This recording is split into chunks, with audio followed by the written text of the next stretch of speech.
Hey, Mr. Crippin, Liam here. Hey, just a real quick video as a reminder from yesterday and what I want you working on as you go forward here.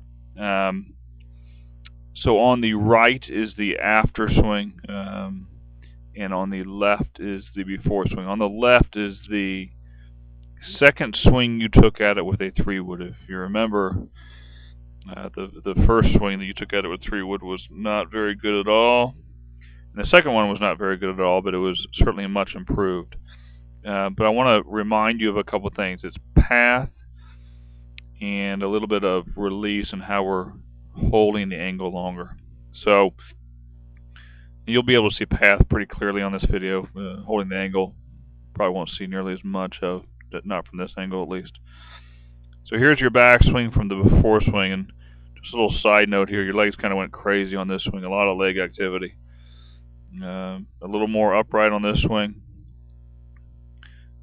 Okay, notice just a little less over on the right, a little less left knee movement.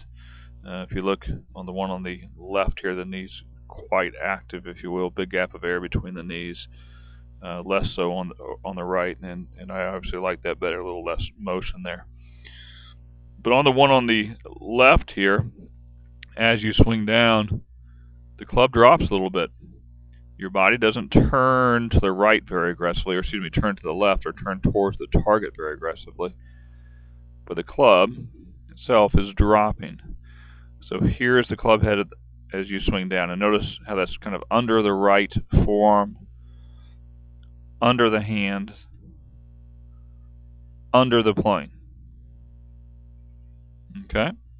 So it doesn't look like your body's turning back to the target very aggressively.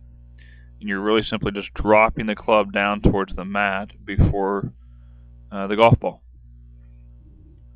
This one on the left, and it's subtle, or excuse me, this swing on the right over here, and it's subtle, but as you swing down, you turn your body just a little bit more towards the target. And as you do so, notice the club head comes down about 3 to 4 inches higher above the right forearm, where I like it right through the hands and above that plane line. We're also holding the angle a little bit higher. You notice hands in a real similar position here, but the club head is up a little higher. This one's down below the plane. This one's up above it. It's about 6 to 7 inches higher, and that's sometimes you see that account for the differences in where you catch these swings at. Here, pretty good, and then you're going to, as you turn to the left, you're going to hit down on the ball.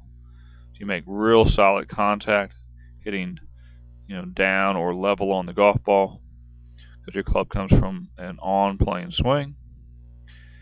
This one, you're going to hit the mat right about there.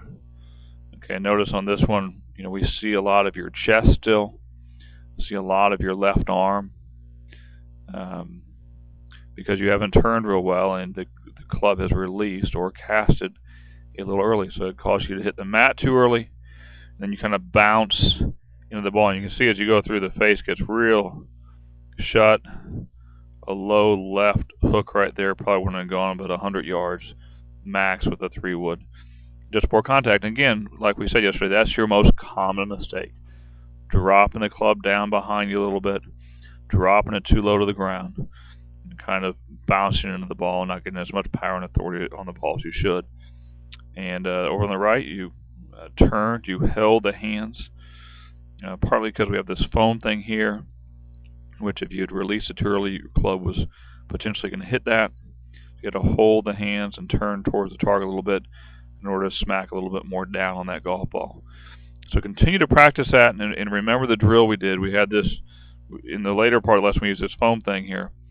But in the earlier part of the lesson, we just took slow motion practice swings with a higher table, practicing coming down and not hitting that, holding the hands until the club was almost to impact. Then you could drop the club down on it. So enjoyed it, and I know you're going to continue to make progress. Thank you.